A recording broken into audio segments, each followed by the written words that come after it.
I'm going to talk about why your sales team isn't performing, what top leaders do differently, and what you can do. I give you 5 different things that I've noticed top leaders do that a lot of leaders that struggle to get their teams to perform don't do. So the truth is, it's not skill, it's structure. It's a framework of understanding sales leadership. Number 1, they recognize and highlight small wins. Those are 2 different things. There was a lady, I respect her. She's an incredible leader in the direct sales industry. Her name is Onyx Cole. Onyx Cole. Some of you may know Onyx. She did something very, very cool. When someone in her organization achieved 2-star, which is recruiting 2 people. So when someone hit 2-star, they made 2 sales, she would send them a personalized postcard. Now, I may be off in numbers by a little bit. I think it's roughly accurate. She had around 40,000 people in her organization. I don't know how many thousands of these she sent out,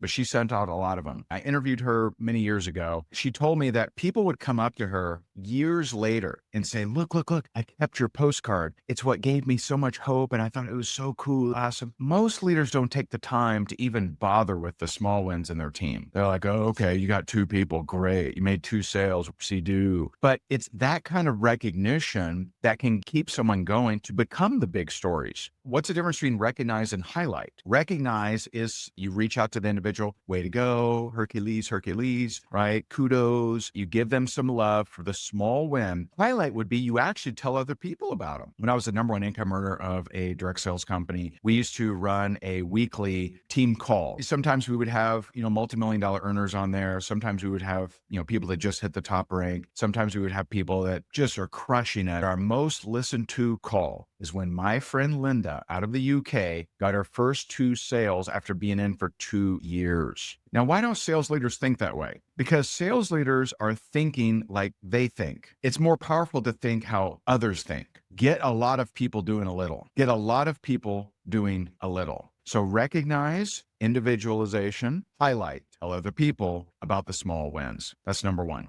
Number 2, instead of fast success stories, slow success stories. Instead of highlighting only fast success stories because you think that'll finally motivate these losers, slow success stories. The person that is self-motivated and goal-driven and just success-oriented, they don't need the stories. They're going to go make it rain. They're going to go make it happen. But a lot of times, stories are structured to appease them, the people that don't need the stories. Who needs the stories? The little guys. The little guys need the story. The little guys need the slow success story, just like Linda, who took 2 years to get her first 2 customers. That gave so many people hope. See, that created encouragement, not discouragement. Often, if you're sharing a fast success story and you're going to your sales team, it actually creates more discouragement than encouragement. You're actually shooting yourself in the foot because here's how they think. You got to understand how they think. So when you say, hey guys, look at James, he made 10,000 his first month. See, this is what's possible. Instead of saying, wow, good for you, James. Maybe I can hit that too, my next month. No, that is completely not how they think. They think, well, maybe I'm not meant to do this. I mean, I can't even imagine making that much. I'm not even close to that. And I've been in for 2 years. I'm a loser. I should just quit. I'll never make it. You actually create harm more often when you share the fast success stories. Number 3, winnable contests. Now, I talk about this in my book on leadership, okay, which is available on Amazon, page 91 and 92. That's where I give you the most volume producing contest you can possibly run. I've done this with seasoned leaders.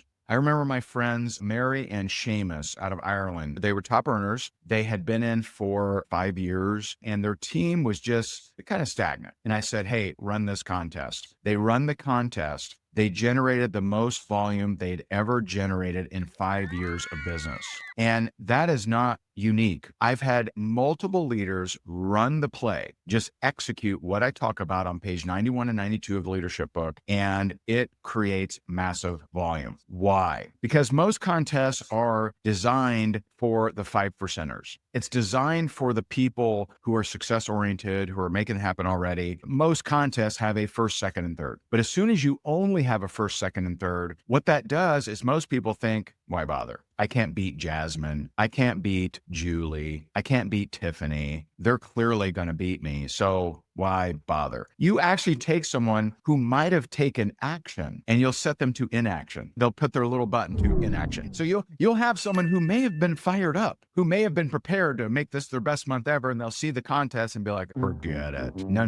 That's a terrible way to run a contest. Now, I'm not saying not to have first, second, third, because you do want the 5%ers battling it out. You'll squeak, 10% more performance out of them, maybe 15%. You won't do more than that, but maybe 10, 15% out of 5% of your organization. I want to get a lot of people doing a little, because if I can get a little bit of production from 90% of the team, it will be so much greater than the 5%ers. You follow me? The best way you do it is you have a pre-contest. You go to your organization and you say, hey, we're going to do a contest next week. There's going to be prizes. It's going to be super cool. If you want to participate in the contest, generate one sale this week. So get one new customer this week. Sell one lipstick this week, one shampoo this week. Sell one unit of volume this week. Then you'll be able to participate in the contest. Usually, depending on the size of your team, of course, and the size of your volume, you'll generate some sales, right? And very possibly you could generate enough sales to cover any kind of prizes you have for the next week. In the next week, have a first, second, third, sure, but also have a do this, get that. If you had one sale during the pre-contest, during the contest, get two sales and you get this special thing. And the special thing needs to not cost anything. I don't want contests to be super costly to you, but it could be a training with Ray or your favorite trainer or whatever, right? So something that either doesn't cost you anything or costs you one time, but serves many. So don't give away beach towels. Don't give away keychains. Don't give away,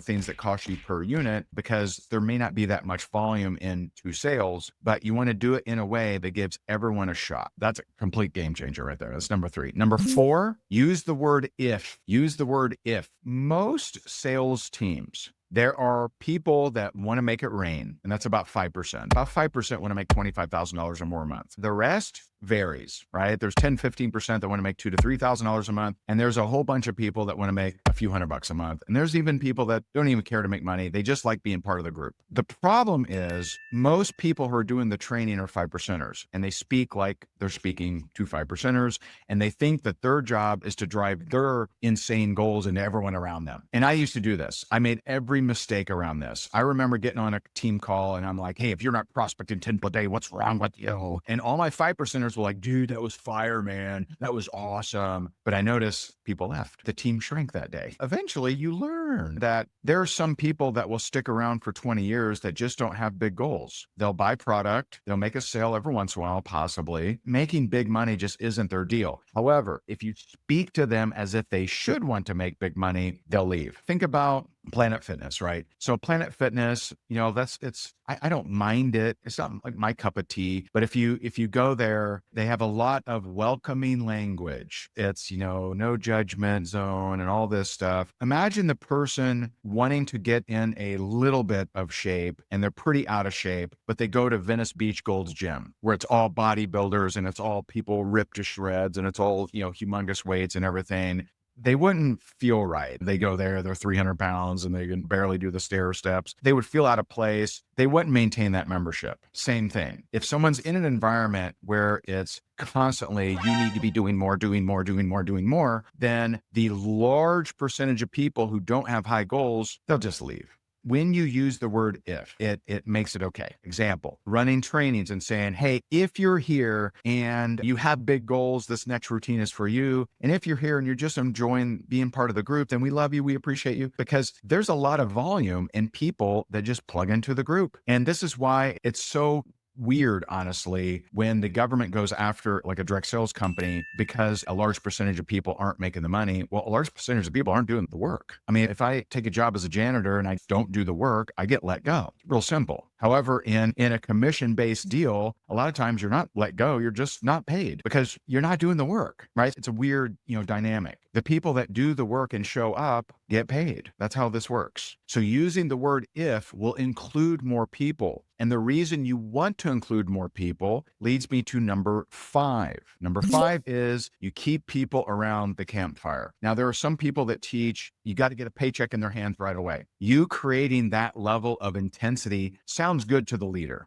It really does. Like, it sounds awesome. It's like, yeah, man, just get them a check. The problem is most people aren't showing up that way. And I've done this. If you try to force a check in their hands, if you try to force them into action, it's just not their season. It's just, they're just not ready for it. They'll leave. They won't stick around. You'll lose that volume. Instead, keep people around the campfire. And the longer you keep them around the campfire, the more likely they'll catch a spark. All 5 of these things are designed to keep people around the campfire. So you need to not be addicted to their level of activity. You need to not be addicted to their level of desire. And you just need to create an environment where they feel welcome, they feel grateful for. And the truth is, when they're in that kind of environment, anytime there's a change in their life, that's where they'll flourish. A lot of people saw this during the pandemic. A lot of people, especially in direct sales, they thought that they became brilliant leaders during the pandemic. And the truth is, they just had a lot of people in their organizations that were dormant that activated. So they activated and said, oh my goodness, I can't go to my job. I better do something. Or, hey, I got let go of my job. I better do something. It's not that all of a sudden they became a super leader. It's that the marketplace moved more people into action. The people that have that hardcore get a check in their hands right away mentality, their people fled a long time ago